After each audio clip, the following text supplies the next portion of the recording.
Hello and welcome into the Farzy Show, everybody. My name is Marc Farzetta. This is the Steven Singer Studios. We have a lot on today's program. First and foremost, Geoff Mosher will join the show today to talk about all things Eagles football, including where a certain cornerback could be coming out. I hope you also listen to the Inside the Birds podcast with him and Adam Kaplan to give you all the latest on the Philadelphia Eagles. We got some 76ers news we're going to discuss today, and we got some NBA Finals news we'll get into, and those Philadelphia Phillies closed out their series with the Chicago Cubs with a very nice 8-0 win. Bamboo Brad having himself a night. We'll get to all that good stuff, that happy stuff, that optimistic stuff, the stuff that makes you feel good a little bit later. But the beginning portion of this show today, ladies and gentlemen, will be a public service announcement for every athlete that has ever played in Philadelphia and any athlete that could ever play in Philadelphia in the not-too-distant future. Actually, no, forget about not-too-distant future. Ever.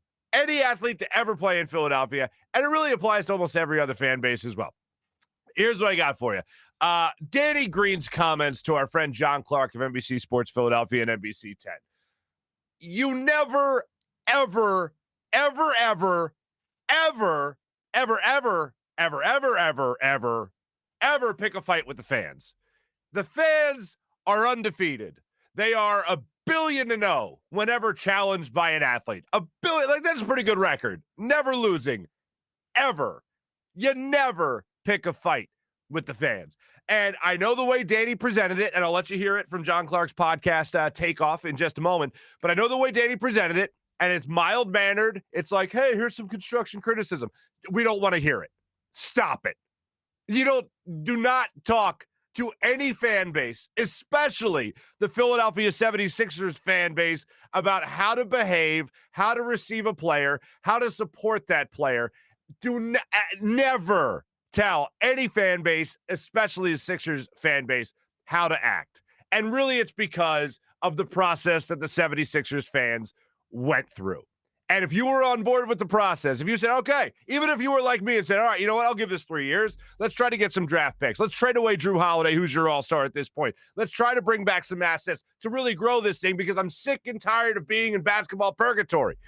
And so what happened? You go through 19 wins, you go through 18 wins, you go through a 10-win season.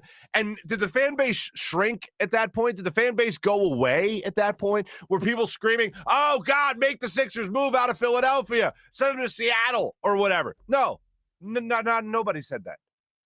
The fan base grew during that time. And now, let's see here, the second time you get to the second round of the playoffs, you get bounced out of the second round of the playoffs, and you can't make it past the Eastern Conference semifinals. And you do that with an MVP candidate with torn meniscus who's playing through that, and everyone's cheering him, supporting him for that. You can't do that. Danny Green's not on the court. Obviously, he got injured in the Hawks series as well.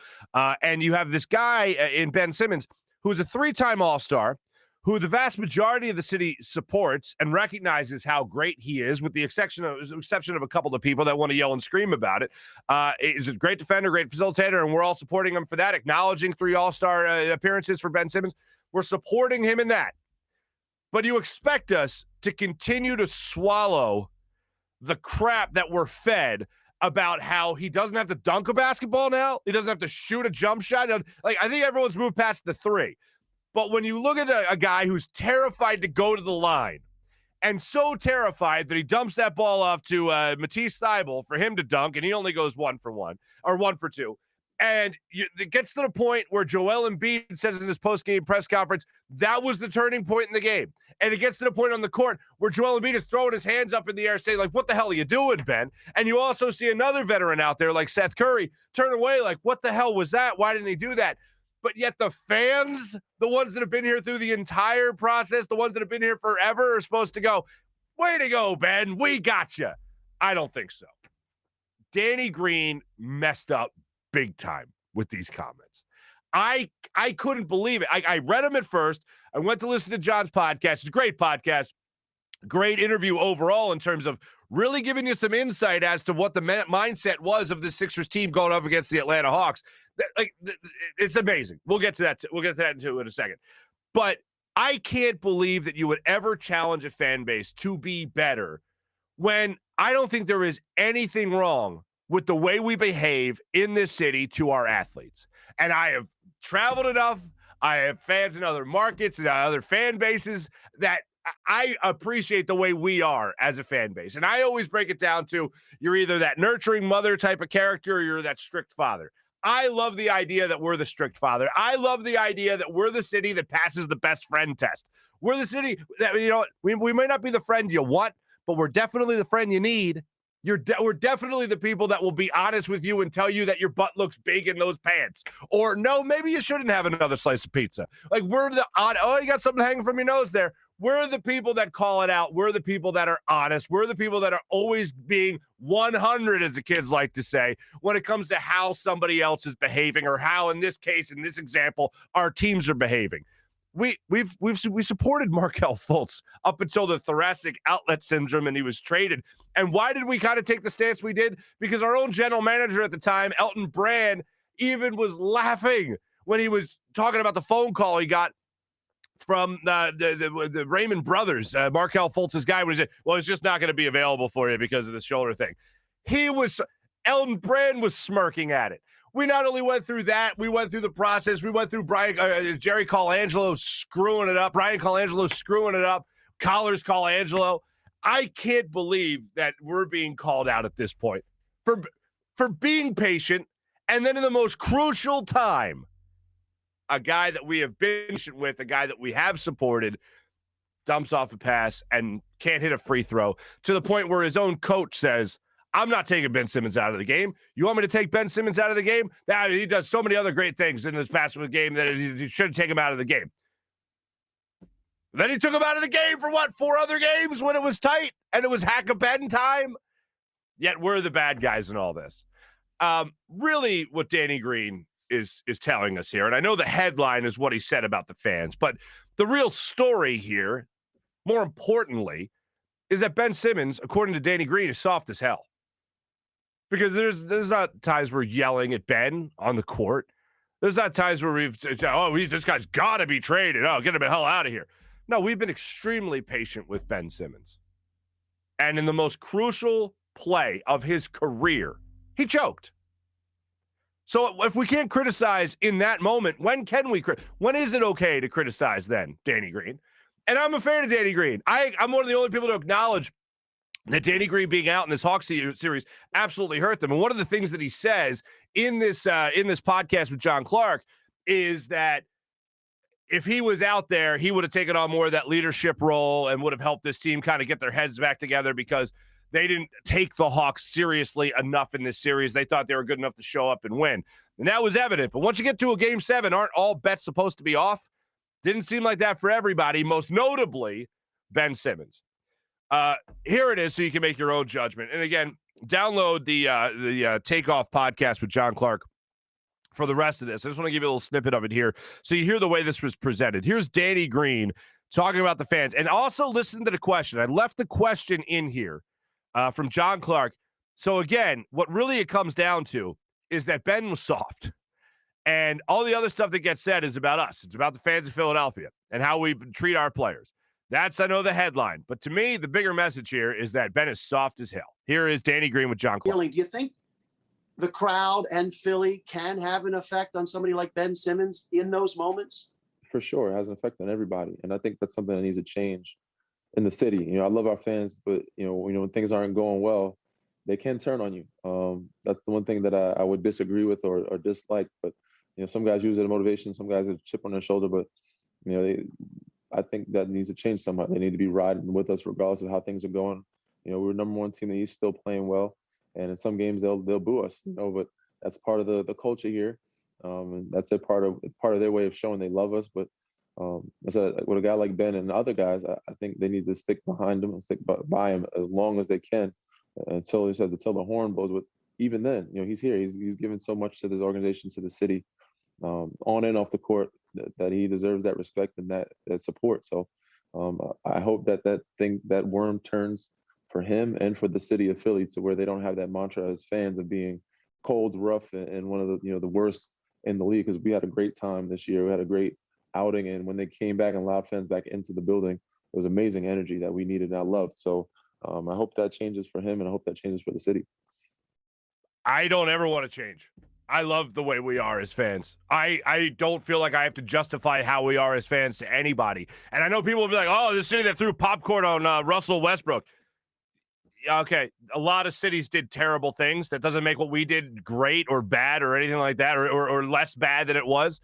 But a lot of fans do that. You know what a lot of fans don't do? A lot of fans aren't 100% honest with themselves when they talk about their basketball team or when they talk about any of their sports teams. We're 100% honest with everything we say and do when it comes to our Philadelphia sports teams. And I love that about this city. And I've been through other cities that are a lot more kid gloves when it comes to this team. We'll get them tomorrow. We'll get them next time. Good job, everybody. Here's your juice box and orange peel. All right, good hustle. Yeah, we're not like that. We demand your best. That's what I think makes us a great sports city. We demand your best. It's not just about winning. It's about how you win. And it, by the way, it's not even as much as it is about winning. It's just showing us that you give a damn. In the last couple of years of a guy like Chase Utley being here, last couple of years of a guy like Brian Dawkins being here, we just cared about the effort they gave you on the surface of play. Dawkins forever loved in this city. He never won a championship here, but we love the way he went about it because he played with the same passion and enthusiasm that we would as fans if we had that athletic ability. That's why those guys are immortal here. Chase Utley did win here, but even before he won here in Philadelphia, everybody loved the way he went about the game because he played with the same passion, enthusiasm, and hustle that any fan would if they were put on the floor. That's it. That's what we really demand here. And when we see someone not giving 100% or somebody cowering in the moment, like it appeared Ben Simmons did, to the point where Joel Embiid threw his hands up, Seth Curry threw his hands up, and if they can do that, why can't we boo? Why can't we demand more? What did Danny Green say to Joel Embiid? I'm curious.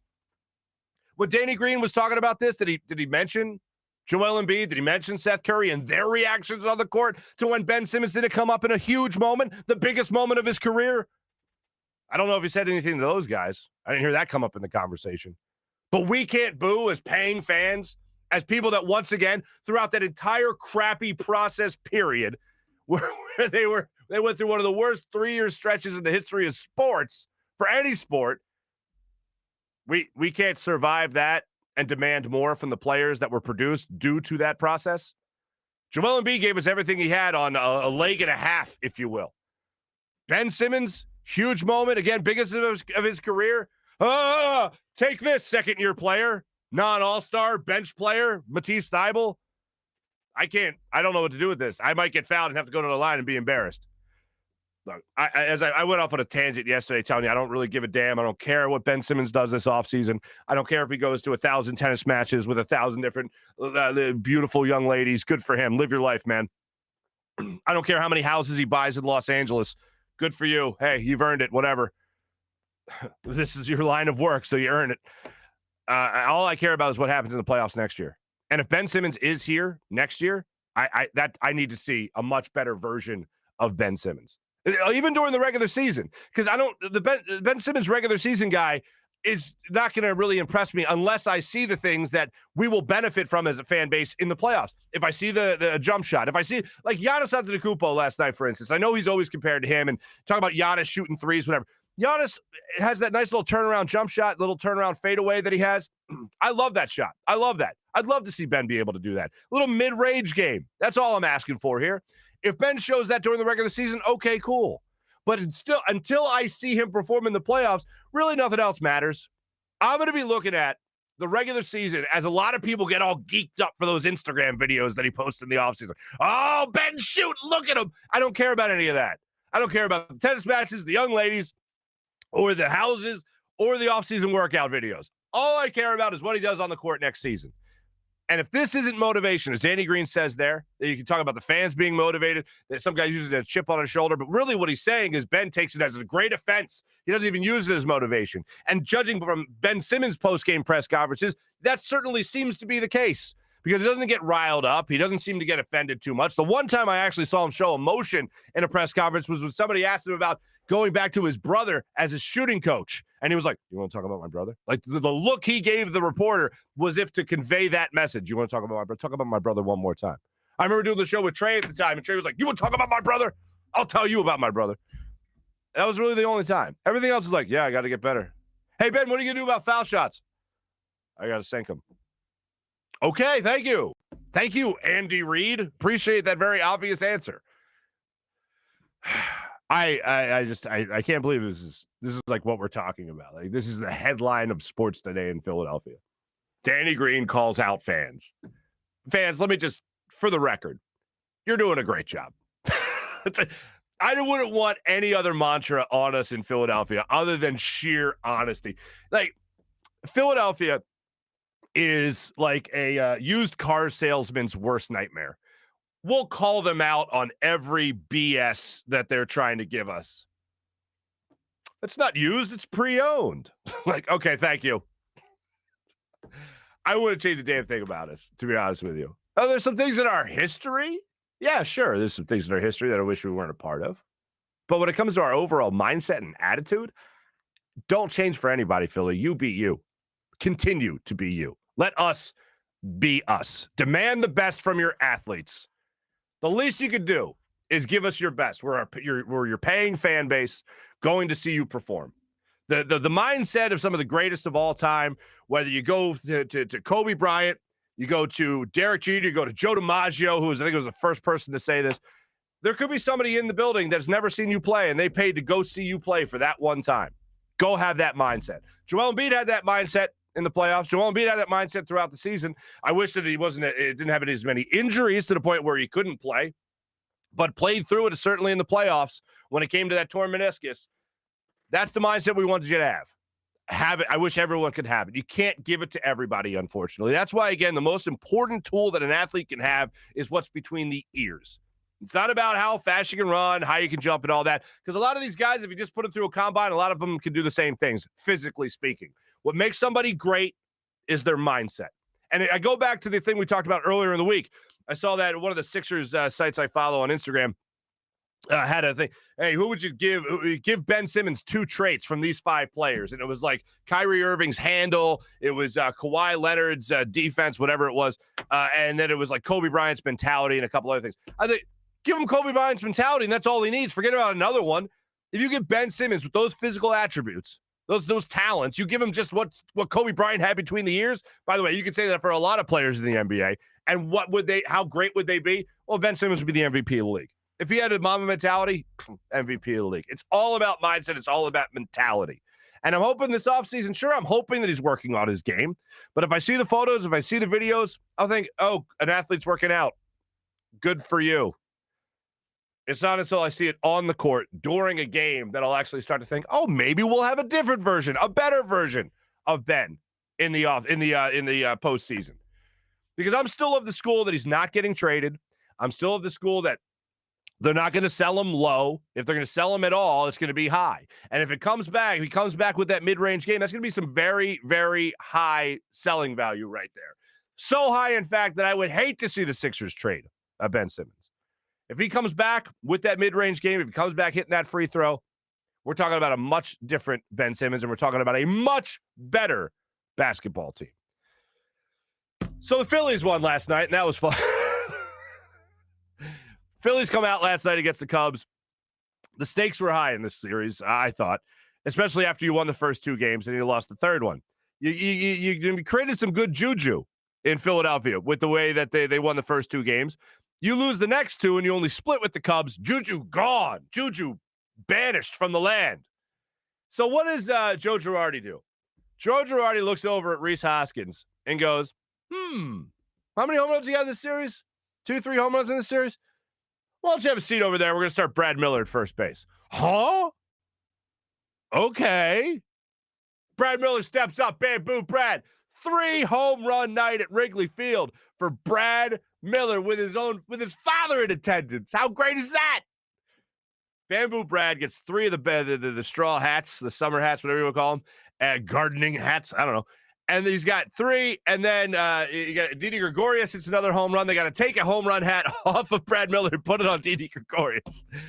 Hey, look, the Cubs are a terrible baseball team right now. Phillies weren't exactly playing great either. However, you needed to make sure that you could separate yourself from at least a team that is in the rankings of the Cubs right now, and that's what the Phillies did in this series. Now go take 2 or 3 from the Boston Red Sox, and let's all move on with our merry lives. I loved everything I saw yesterday from the Phils, especially Zach Eflin on the hill yesterday. He gave me 6 innings, scoreless, 6 scoreless innings of baseball. Then obviously the bullpen came in and they did not allow a run. Bullpen actually looked pretty good. So I love seeing that as well. Loved a lot of stuff in the Phillies game. Loved a lot of stuff in this Phillies series. Fenway Park now, 3-game set before the All-Star break. So I'll be crossing my fingers that the Phillies again are able to win at least 2 out of 3 in that series and keep the good vibes going as the Phillies pull even at 500, I believe.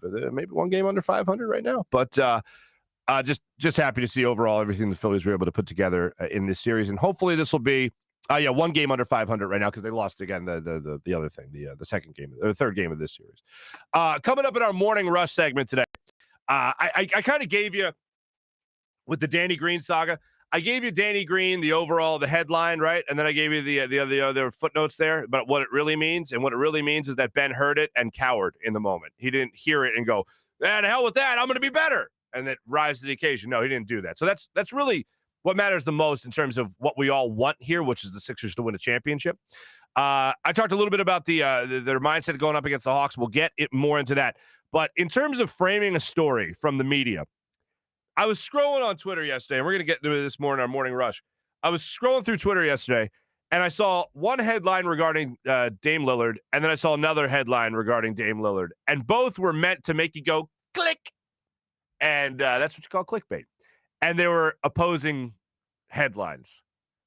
They listened to the same thing, they watched the same press conference, and it was 2 totally different interpretations for what Dame Lillard had to say about a possible trade out of Portland. So we'll get to that coming up in just a second. But let me get to a guy that's not about clickbait. No. He's not about fooling you. He's about shooting you straight. He's a real Philly jeweler, if you know what I'm saying. And that is Steven Singer of Steven Singer Jewelers. Steven Singer knows that the easy part is finding someone to love. The hard part can be buying that engagement ring. Well, at Steven Singer Jewelers, he makes it easy as possible. He throws the excuses out the window. I can't buy an engagement ring right now. I can't afford it. I can't go through the haggling process, through the hassle and all that. I don't know if I can find a jeweler to trust. Steven takes all those excuses, throws them out the window for anybody that's putting it off. And that's why guys go, Steven took all my excuses. I hate Steven Singer. Well, Steven Singer just wants to take care of you, wants to make you happy, wants to make that special someone in your life very happy as well, with a beautiful diamond engagement ring from Steven Singer Jewelers. That's why people say I hate this guy, because he makes it so easy, takes away every excuse when it comes to buying the perfect ring. And here's what he offers: the perfect price. Can't argue with that. Steven Singer's a real Philly jeweler that it makes it too easy to buy real diamonds for over 4 decades in Philadelphia.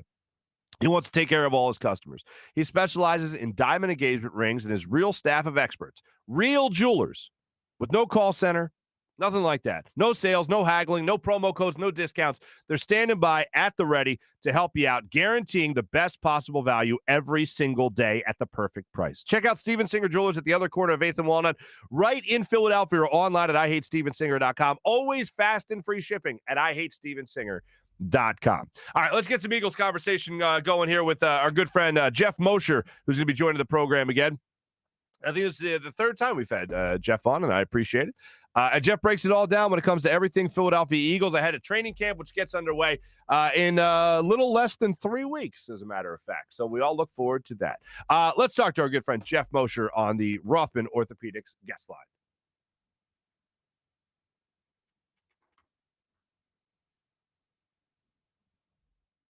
And joining us right now on the Rothman Orthopaedics guest line, my good friend from Inside the Birds podcast, which he does along with the great Adam Kaplan. The great Geoff Mosher joins us right here. What's going on, Moshe? No, wait, we can't both be great. He can be the great Adam Kaplan. I would say I'm the incomparable Geoff. If I'm being humble, I would say the incomparable Geoff Mosher. But I'll go with great tonight. I thought you were going to go. If I'm ever on your show, just introduce me as the fair. He's fair. Hey, the fair. He's not great. He's not the fair. But Moshe, great to have you back on the show. Last time we talked, you were making a family trip to like Hilton Head or something. Everybody survived. Man. Everybody good? Yeah, it was great. It was Memorial Day weekend. We had a really good time. You wouldn't believe. Well, you would believe this, Mark. Being from the area. I must have run into 3 different people from the Philadelphia area, including a business owner, someone who makes like smoothies down there. Their employees were from Delco. It wasn't like I never left. I was like, excuse me, I was trying to get away for a little bit, you know? My best. You're from Philly too? I was in a kitchen in a restaurant in Germany. and bumped into a guy that we literally grew up a mile away from one another. We met in a kitchen of a bar called Cafe Toscana in Germany, of all places. But anyway, yeah, Philly people are all over the place. And no matter where you go, that's right. No matter where you go. Jeff asks, I know your latest episode for Inside the Birds just dropped yesterday morning, so people can check it out at InsideTheBirds.com and wherever you get your podcast, so make sure you do that. I know you guys looked at a little preview going on for the Eagles before training camp. Anything worth pointing out to us right now? I'm sure there's a lot, but what really stuck out to you? Well, we've been doing a 4-part series, an NFC East preview series. So we divided it in all 4 teams. And Greg Cosell has been on with us for all 4. And if you ever spend any time with Greg Cosell, you know that there's nobody that breaks down tape that's not employed by an NFL team better than Greg Cosell. So he's done a phenomenal job. And we talked a lot about the Eagles. We saved that for last. That one just dropped, as you said, in the morning. And, he had some really interesting observations on Jalen Hurts, on Jalen Reagor, on Fulgham, on a lot of guys that we keep talking about. He just watches the tape incessantly and takes any bias, takes any agenda out. He just tells you what he sees on tape. So I encourage everybody to listen and kind of get a feel for how he felt about Hurts and Reagor and Fulgham. Because these are polarizing guys right now, Mark. I mean, some people, you could find people on each side of the spectrum on all of these guys. Oh, certainly. Absolutely. But when it comes to Hurts, I just feel like, and I know we talked about this a month ago, but when it comes to this team right now, I just feel like so much is really riding on the shoulders of Jalen Hurts. And that could be the most obvious thing ever because he's an NFL quarterback. But we don't know how good he could be or on the other side of that, how bad he could be. Right now, what is your impression of him going into training camp in a couple of weeks? Well, the first thing I'll say about Jalen Hurts is that if he hasn't yet already, he's about to find out what life is like in the NFL for a quarterback who is not a first-round pick and not, most of them go in the top 10 to 15, because he's been being put in a situation that not a lot of quarterbacks get put into in the NFL. Usually, if you're a top pick, even if you struggle a little bit, you're going to get year 2, year 3, probably even year 4 until they ultimately make a decision on you. But if you're a second-round pick and beyond, you're kind of always fighting for your job. And that's the situation he's in right now, right? I mean, we know the Eagles have 3 first-round picks. We've heard about Deshaun Watson. We've heard about Russell Wilson flirtations with everyone else. And so, whereas most young quarterbacks get an opportunity to at least have a so-so first year or build off what, he may not have that opportunity. And so, honestly, I think he's handled everything very well since being named the starter and then going into the offseason and doing the workouts. We've learned that he's a great leader. We've learned that he's got great poise, that teammates like him. All that is very important, but all that has been said about a lot of quarterbacks. It's how you play. And I don't want to say unfortunately for him, but what's unique for him, Mark, is that it feels like it's a one-year audition. And think about how many good quarterbacks in the league who, if you only judge them off their first year, may not have been. Eli Manning won 2 Super Bowls. He was not a very good quarterback his first year. He was your typical rookie quarterback. And so we'll see for Jalen when the heat is really turned on. And in his mind, he's got to know it's 1 year, and he knows all the assets that the Eagles have, how he can handle all that, because that would make anybody kind of press a little bit and internalize, Certainly. And when I think of Jalen Hurts, I don't just think about the fact that that's what he's up against, a second-round pick who only had, 4 starts last year, played in a bunch of games, but only had 4 starts. It's not only him competing against himself out there, it's also, you think about all those other guys like Eli Manning and whoever, Russell Westbrook or Russell Wilson, all those names being out there right now, Deshaun Watson.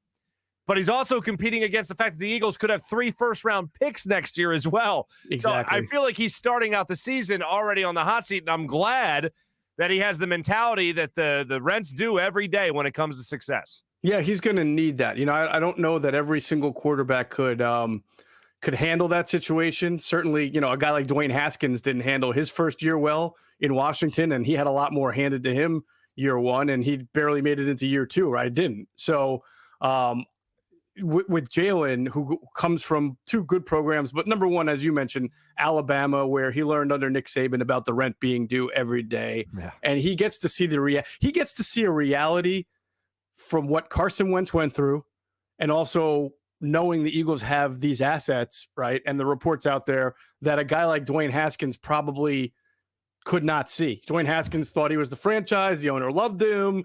There was nobody pressuring him, and yet he still wound up not making the team, right? He didn't know the urgency facing him. He never probably thought they're going to cut a first-round pick after a year, right? But Jalen Hurts knows what the writing on the wall is. And I think the Alabama pedigree there and just everything he's gone through in college and even last year will help him. Now, will that be a big determinant in his success or not? I couldn't tell you, but at least he knows what he's up against. Is there anything on the football field that you took away from last year that said, oh, this is really what makes me have confidence that he'll be a good quarterback? And is there anything that made you go, all right, I'm a little nervous about this guy? Well, I mean, both. I mean, I thought he did a very good job at times of extending the play when it wasn't there. The first touchdown he threw to Greg Ward, right, was like a third and long or a fourth long. I forget what it was, but he was able to kind of keep his eyes open as he floated out of the pocket, hit Greg Ward on a deep over touchdown. And that was good. That was what you wanted to see. And then when he was down 16-0 against Arizona on the road against a good team, that was probably a situation a lot of quarterbacks would have wilted or not been able to come back. He didn't win the game, but he certainly put points on the board and kept his team afloat. So you saw that leadership, that poise. But Greg Cosell was on with us in the pod, and he talked about the times where you watch the tape and you see that he tends to get out of the pocket even when there's not pressure or just the slightest bit of pressure. And those secondary and tertiary routes that develop while he's getting out of the pocket because the first route was taken away, those are opportunities to make plays if you can stay in there and see it develop that he did not do at times. Now, people are going to say, well, the offensive line was terrible, pressure. Yeah, but there are plays every game where he's not facing pressure. And that was what Greg was trying to say. There are times where you can make a fair evaluation of him as a pocket passer where he would flee the pocket unnecessarily when there were routes to develop. So again, that doesn't mean he can't do it. Doesn't mean he won't do it. You have to think of the entire context of no real training camp, no OTAs, but these are things that you're going to want him to be able to do this year. Two more things for you. One is Jalen Reagor, I feel like, is almost flying under the radar now simply because Devontae Smith is here. He didn't have a huge rookie year, obviously, and you have a rookie quarterback, so there's a lot of things to talk about. Jalen Reagor, to you, what do you think he'll be in this Eagles offense in the upcoming season? Yeah, well, first of all, you can't fly under the radar too long here in Philadelphia. That's for sure. As soon as training camp starts, everybody will be under the radar and be pretty omnipresent under it. So, and he will be one of them. I think two things are going to happen. One, that whole I've had an off season. I know what it's like to be in the Eagle. I know what it's like to have adversity and not succeed right away is going to drive him a little bit. And then number two, I think the coaches did him a disservice last year. I thought the routes were very vertical, no matter whether the offensive line was blocking well or not. It didn't seem like they made a concerted effort to get the ball in his hands in short spaces across the middle to let him use run after the catch. You saw it occasionally, but not enough, in my opinion. The whole offense was dysfunctional. So even if maybe the plays were called and Carson poo-pooed him, I don't know. But I think it's really important for this coaching staff, and it sounds like they want to do that from what I understand, is to be able to get the ball in his hands 8 to 10 times a game in a variety of ways, whether it's split out, whether it's from the slot. We already know in OTAs he was taking handoffs from Jalen Hurts as kind of a running back. Think about Deebo Samuel 2 years ago with the 49ers as a rookie. They found ways to get him the ball and use that run after catch and that big, strong body that he has. That's what they have to do with Jalen Reagor. You got to keep him invested, and he should be returning punts. He was the best punt returner in college 2 years ago, and for whatever reason, the coaches weren't comfortable having him do it last year, but you saw he took one to the house against, I forget what game, Green Bay, I think it was. He's got to be ready to do that. Right. A couple of things real quick. First, you're the first person in the 5 months of this show to use the word omnipresent. So congratulations on that. And then I lied. I got two quick ones for you. Cornerback, they solve it from outside or inside the roster. And then the other is Zach Ertz here before week one or gone before week one. I still think Zach Ertz is gone. I don't think it makes a whole lot of sense for a lot of reasons to have him on the team. I don't have inside info on this. Other than my own guess is to say that it's worked for Howie before to keep on to a guy in training camp, wait for an injury around the league to happen, and then see if the interest is there. That worked with Sam Bradford, right, when they had Carson Wentz, Sure. And some other guys. So maybe that's what he's waiting for now, or maybe he's going to take this thing right to the eve of training camp before he's kind of forced to. Like, why would you have Zach Ertz report to training camp, practice, potentially get hurt, and then be out for a long time and then be unable to move him or have to pay him that money, which is not guaranteed? You can cut him right now and owe him nothing. So it doesn't to me, it doesn't make sense to even have him practicing with the team. Then you get the Alshon Jeffrey situation all over again, where you can't get rid of him because he was hurt and you're stuck with him. Then you got to play him when you don't want to. So I still think I don't see why he would be on the roster, and I don't think he will be. What was the first part again? The first part was a cornerback. They're going to solve it with somebody in-house, or they're going to bring somebody in? I think they're going to bring somebody in. I could be wrong about this. I feel like they're smart enough to look at the situation and say, hey, we've addressed a lot of holes here in the offseason. Maybe not with upper echelon talent, but our Anthony Harris's and our Eric Wilsons have addressed holes that we had with decent enough players. Why are we going to go into this season with a bunch of cornerbacks who just aren't ready to be a number 2 corner? But everything does come down to money, and the Eagles don't have a lot of it. So Howie's going to have to be creative here. The omnipresent Geoff Mosher from Inside the Birds podcast with Adam Kaplan and, of course, Geoff Mosher. Thank you so much. Make sure you check out the latest podcast with Inside the Birds with special guest Greg Cosell as they continue to break down the NFC East. Moshe, thank you so much, brother. Appreciate it. You got it, Mark. Always fun. Geoff Mosher, absolutely. Geoff Mosher joining us here on the Rothman Orthopaedics guest line. Once again, my thanks to Geoff Mosher from Inside the Birds podcast joining us there. Omnipresent. There we go. We can't say it enough. Of course, Inside the Birds podcast with Adam Kaplan. You can catch their latest episodes InsideTheBirds.com and wherever you get your podcasts once again. Let me tell you about Rothman Orthopaedics right there, as Geoff just joined us there on the Rothman Orthopaedics guest line. When you have an orthopedic issue, you don't just need any doctor. You need a real physician who eats, sleeps, breathes orthopedics. You need an exceptionally specialized Rothman Orthopaedics physician. They not only specialize in orthopedics, but each of their physicians only focuses in on one area of the body, which means you can have the confidence that you can get past pain and be what you were. Visit them in one of their 30-plus locations in Pennsylvania and New Jersey, including 4 orthopedic-only urgent cares. Learn more at RothmanOrtho.com. That's RothmanOrtho.com. And how about our friends at Steak and Maine at steakandmaine.com? My man Tony Cavada getting ready for a great cannoli day. 10,000 cannoli, October 10th, down by Rim Cafe in South Philadelphia. My man Tony Cavada will be on hand distributing cannoli for everybody that wants a cannoli. 10,000 people. Not too bad. But you know what? If you want a great steak, you want some delicious sushi, if you want succulent oysters, you know where you go? Tony Cavada's place, Steak and Maine in Northeast Maryland. Whether you like to dine in the more upscale steakhouse or casual bar and patio, you'll enjoy the highest quality of prime meats, fresh seafood, world-class oyster bar, and freshly prepared sushi. All that and an extensive wine list, including their own Cavada Cellars wines. Open every day for lunch, dinner, or Sunday brunch. Steak and Maine in Northeast Maryland, voted #1 place for steaks in America by the Travel Channel and the Cooking Channel. Check it out for yourself at steakandmaine.com for more information. I know a lot of people are writing stories about Danny Green. A lot of people are writing stories about what's going on right now in the Sixers offseason. You got to follow everything that is Philadelphia sports with PHLSportsNation.com. Check out our friends at Philadelphia Sports Nation, a local Philadelphia sports site covering your favorite teams across blogs and social media. PHLSportsNation.com, enhancing your Philadelphia sports fan experience. And speaking of fans, get in on all the fun you can have on the FanUp app. Download the FanUp app in the App Store and get 2,000 bonus points right out of the gate. That's FanUp. Just be fans. You can squad up with your friends, win even more, answer fun daily and weekly contests, and answer the trivia questions. You could rise on their leaderboard. You do that, you can win great brand prizes. The only spot you can win yourself a pair of Jordans. You can win yourself a Peloton bike, a mirror, the fake person in the mirror that makes you work out harder and all that stuff. You can win all that with FanUp and the FanUp app. Download the FanUp app in the App Store. Get 2,000 bonus points that start you out. That's FanUp. Just be fans. All right, let's jump into our social media check-in brought to you by Steak and Maine and steakandmaine.com. Steakandmaine.com. Oh, the comments flying off the handles today when it comes to Danny Green. First up, Custos Design, I believe.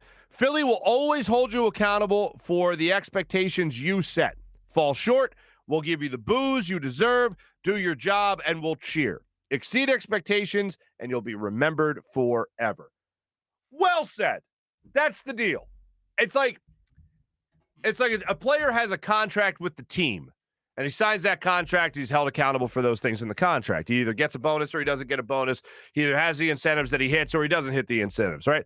I feel like there's every contract. Philadelphia expects a contract with every player that plays here. Give us your best. That's pretty much it. One of the worst things ever said about anything ever in Philadelphia was Sean Bradley.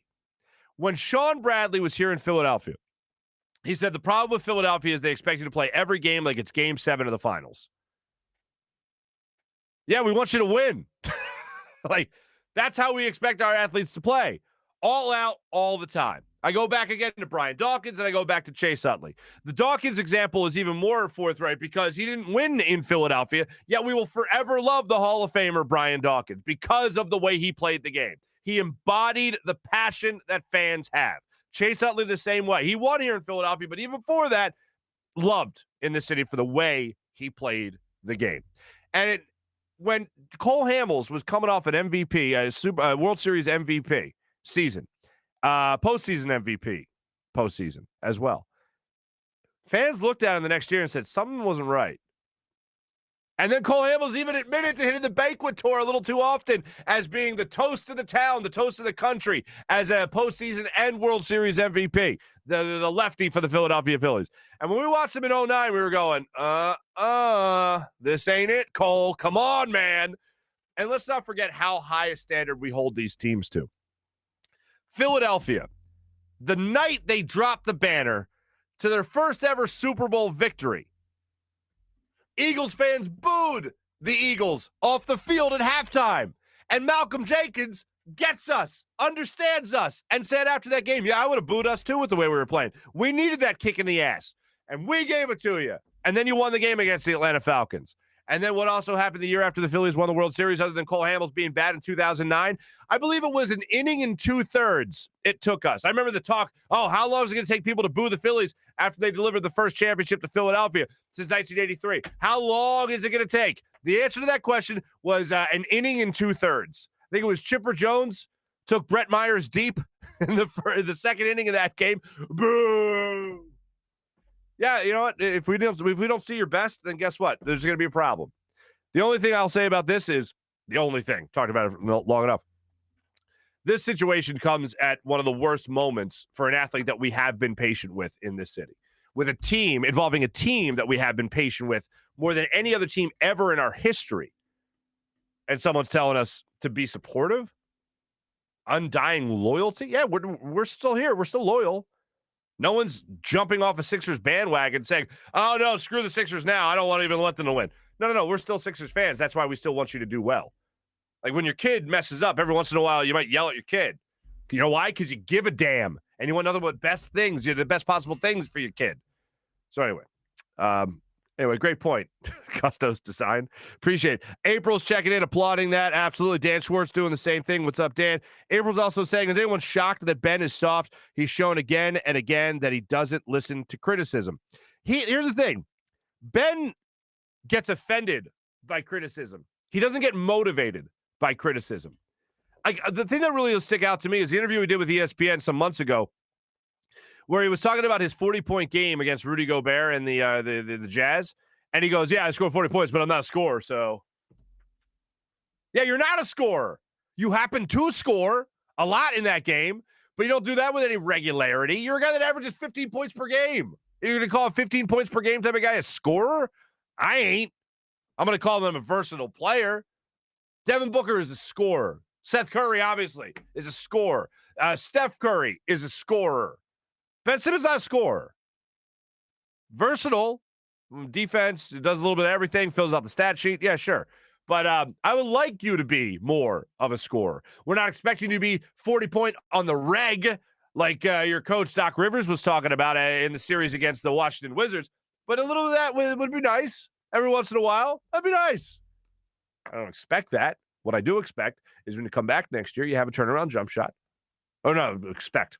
What I demand is you come back with a mid-range game and a consistent foul shot. That's what I demand for next year, along with everybody else. Brought tears to my eyes. April Dan's pointing that out when it comes to April statement and the Custos Designs.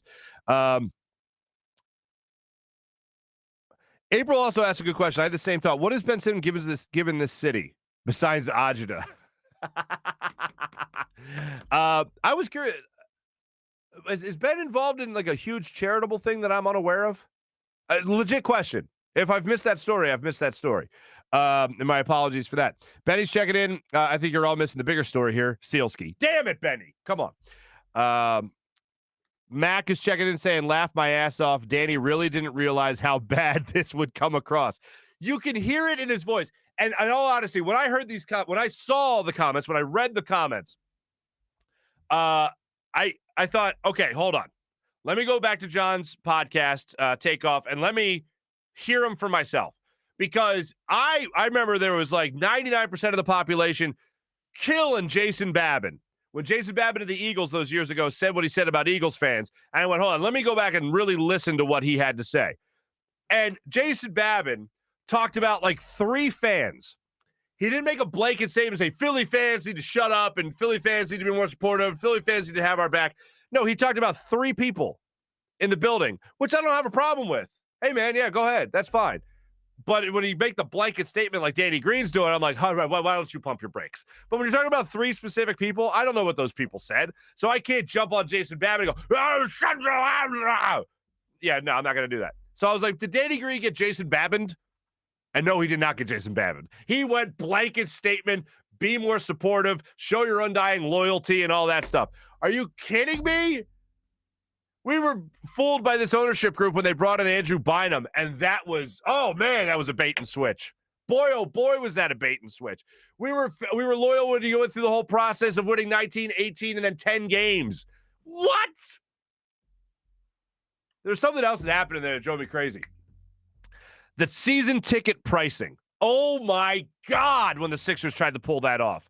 When they had the 3-tier pricing for you could get on the season ticket waiting list, it was basically like you pay a certain amount of money to get on an email list. And then you pay another certain amount of money to get on an email list with maybe getting a phone call to be a 76ers season ticket holder. And then after that, you pay the top dollar to actually get on the waiting list itself, where you're like the next person up to get on the 76ers waiting list. I forget what they called it. It was like maybe it was the red and blue and white deal, red, white, and blue deals. I don't know what they were. But I remember calling different season ticket offices and asking them about their tier pricing to get on their waiting list to be a season ticket holder. And I think the Sixers were the only one that I talked to of like 7 or 8 of the ticket offices around the league where the money didn't go towards your season tickets. It was literally, it wasn't even a deposit. It was a deposit to hold your spot, but it wasn't a deposit it wasn't like at all part of the down payment to go on your Sixers play. And after the 10-win season, you're doing that to people. Out of a fan base that I can't stress enough, did not shrink, did not go away, did not demand for ownership to sell the team or move the team. A fan base that grew. A team's popularity grew because the city was so upset with being in mediocrity for as long as they have been in. And having that great run that they had with Allen Iverson, going to a finals with Allen Iverson, getting that taste again, but still missing out, coming up short, and still not winning a championship since 1983. Yes, guess what? We didn't go away. We grew during that time. And now you want to talk to me about the person that we've been probably the most patient with. Ben Simmons cowers in the biggest moment of his career to the point where his 2 teammates actually throw their hands up on the court, and you want to talk to us. And one of his teammates actually says post-game in Joel Embiid, oh, by the way, Ben's probably the turning point of the game right there, where instead of just throwing down a dunk, we went 1 for 2 from the foul line.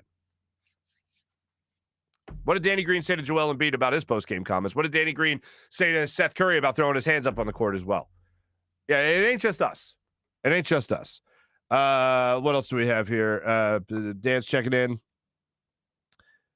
Let's see. April. Luigi. Farzy is glistening big time this morning, and he damn well knows that. Michael, do I have a extra shine on the old dome here? I don't know. Have to use that matted stuff. Casey, sup, y'all? Pod listener. What's up, Mike Casey? Nice to have you on again.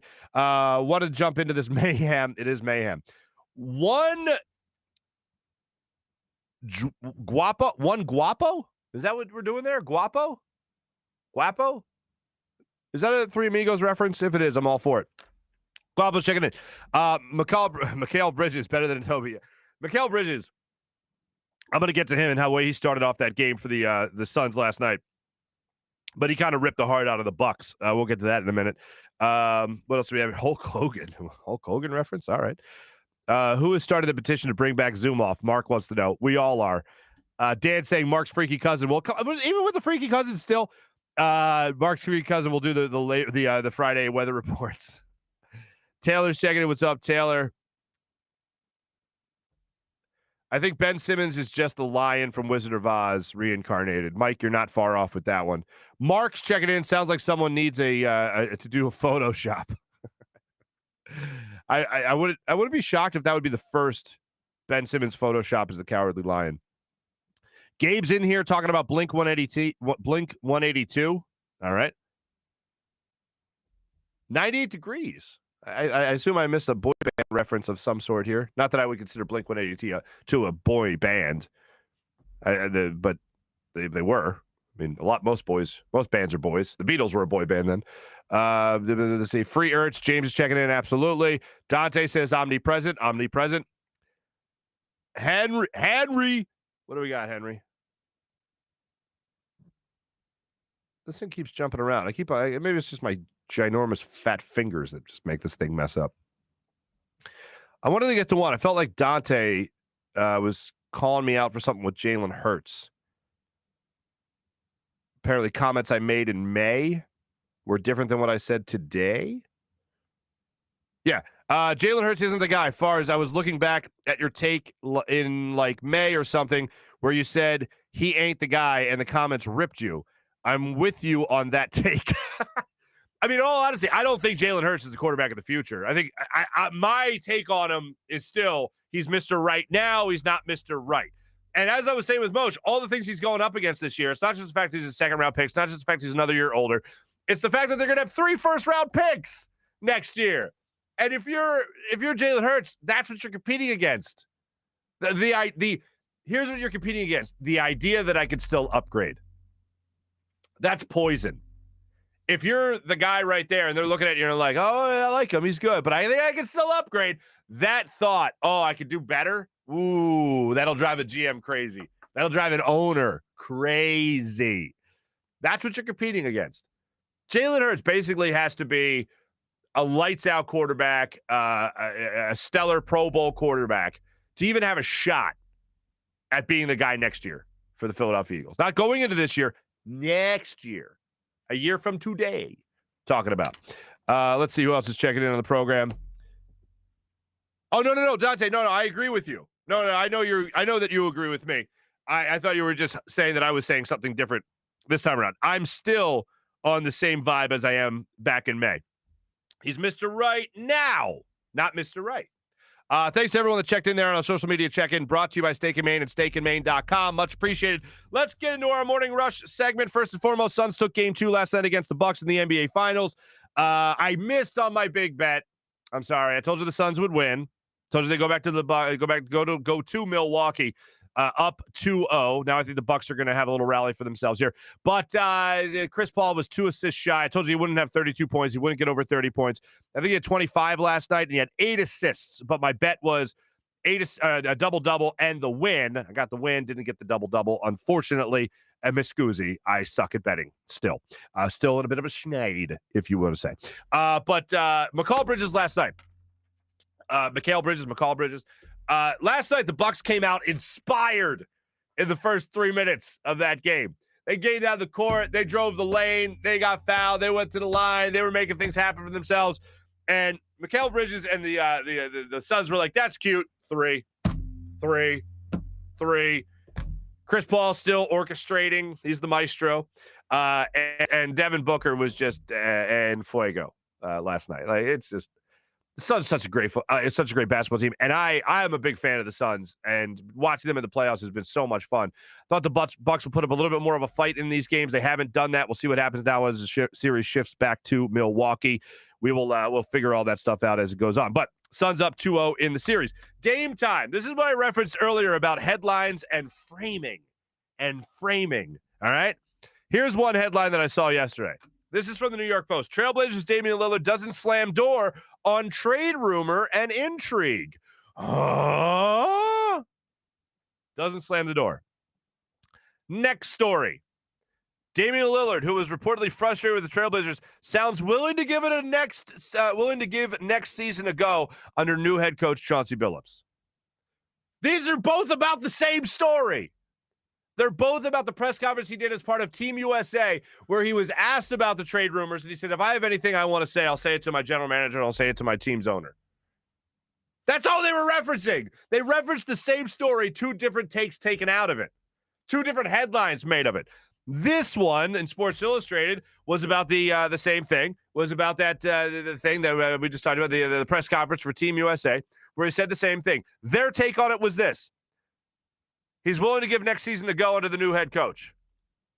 New York Post, once again, Trailblazers Damian Lillard doesn't slam the door. That's what they highlighted. The New York Post did a better job and a more accurate job, because what Sports Illustrated did was just say, oh, he's willing to give it a go. He didn't say that. You know what you should say if there's a trade rumor out there about you wanting to get out? I don't want to leave. Slam the hell on that door. I don't want to leave. Why would I want to leave? What do you mean? I don't know where that came from. He didn't say he didn't say it. He didn't deny it. He simply said that if I have something to say, I've got to say it to my owner and my general manager. That's it. He didn't say he didn't say it. New York Post, good hustle to you, fellas. Good hustle. And ladies over there at the New York Post. I do want to get this in before I go back to basketball again. Phillies, again, take 3 out of 4 against the Cubs. Nice to see that. Bamboo Brad, 3 home runs. Good job.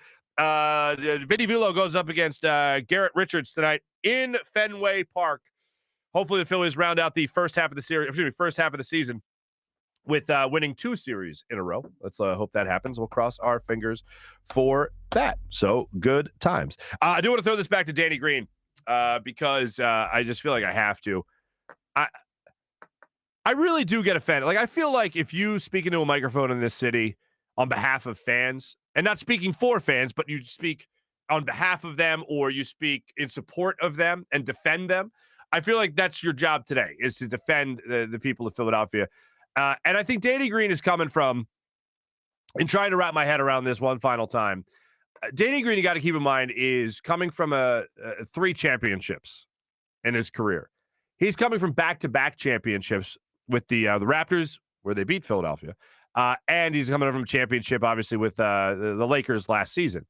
So Danny Green doesn't know what our suffering is here in Philadelphia. He's very much unaware of that. And I'm sure he's aware of the process and knows what it was. But he doesn't know what it's like to be a Philadelphia fan. He doesn't know the things that we have been through. It's like somebody just showing up at your house and assuming they know all your suffering, right? Somebody just coming into your life and they think you know all the things you have been through. I mean, think about this. You go through that whole process, and in all honesty, you haven't gotten better. You haven't exceeded the point. And I always bring this up whenever we talk about the process and whenever we talk about whether or not it's been a success. Has it been a success in terms of getting talent? Sure, Joel Embiid's here. It's been a success. But did you have to do 3 years of being terrible for one player? No, you didn't. Could you have done 2 years and still gotten that same player? Yeah, you absolutely could have. But when it comes to this particular season and this particular stretch here, going back to even the second to last season of Doug Collins, and I always reference this, you have not exceeded the point of where you left off when the process began. You still haven't made it to an Eastern Conference final. You've only gotten bounced out in the second round, as you did in Game 7 against the Celtics in the second to last year of Doug Collins with Andre Iguodala and Drew Holiday and those guys. You still haven't made it past that point. When you get past that point, we can have a conversation as to whether or not this was anything close to a success. And right now, not only has it not been a success, it's been an embarrassment. Simply because of all the things that have transpired. It almost could not have gone worse. When you don't even, just exceeding the process. When you talk about Harris Blitzer buying this team, Apollo Management Group, whatever, buying the 76ers. You went from the Bynum fiasco to, again, still not being able to exceed the second round of the playoffs. And the only time, by the way, that you really, other than Kawhi Leonard and the quadruple doink, you only made it to the Eastern Conference Finals that one other year. Excuse me, a win away from the Eastern Conference Finals that one year because the Bulls just got devastated by injuries in the first round with Derrick Rose obviously getting injured, then Joakim Noah getting injured in that first round as well. But think about all the things that happened. Joel Embiid's injuries, Ben Simmons' injury, missing his rookie season as well. Joel Embiid missing the first 2 seasons. Then you hand the keys to the castle over to the Colangelo family. Jerry Colangelo tries to help this team win a little bit and get in the right track. Then Brian Colangelo takes over, and he was an embarrassment with everything that took place with his wife's burner accounts and all that stuff. And I still maintain my thought that, yes, he absolutely knew about the burner accounts, and I think he and his wife giggled about it late at night. But then you think about not being able to get over that hump again. Jimmy Butler, Tobias Harris, max contracts, and still not being able to get past the second round of the playoffs. All that suffering, all that to run around in circles is what it feels like. And for anybody to come out, Danny Green to come out and say, be more supportive. Excuse me?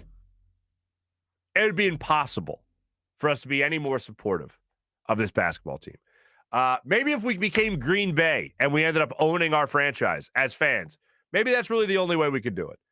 But hey, man, if you love us when we're providing that support, when we're providing those cheers and the crowd and the atmosphere that Danny Green highlighted with John Clark, then man, don't ignore us when we're also trying to be honest with you and just make a player be better.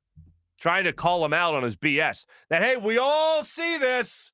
We all know about it. We all know what Ben Simmons needs to improve on. Can't be mad at us for calling us out. We're just being honest. And like it or not, you might not invite that friend over every single time, but when you want to hear it told like it is, tell it like it is. You want that friend? That's always the city of Philadelphia. Yes, you look fat in those pants. No, you shouldn't have that extra slice of pizza. Hey, you got something hanging from your nose. That's us passing the best friend test every single time. You not only are going to want us on that wall, you need us on that wall. And that's the way we are. And I wouldn't have it any other way than the way we do it here in Philadelphia. Ladies and gentlemen, thank you so much for joining us today. Much appreciated. Jim Hyden produced the program. This is a Buzz Sports and Entertainment production. My name is Marc Farzetta. I'll be back with you guys Monday morning, hopefully after a very fun weekend. Take it easy, everybody. Peace.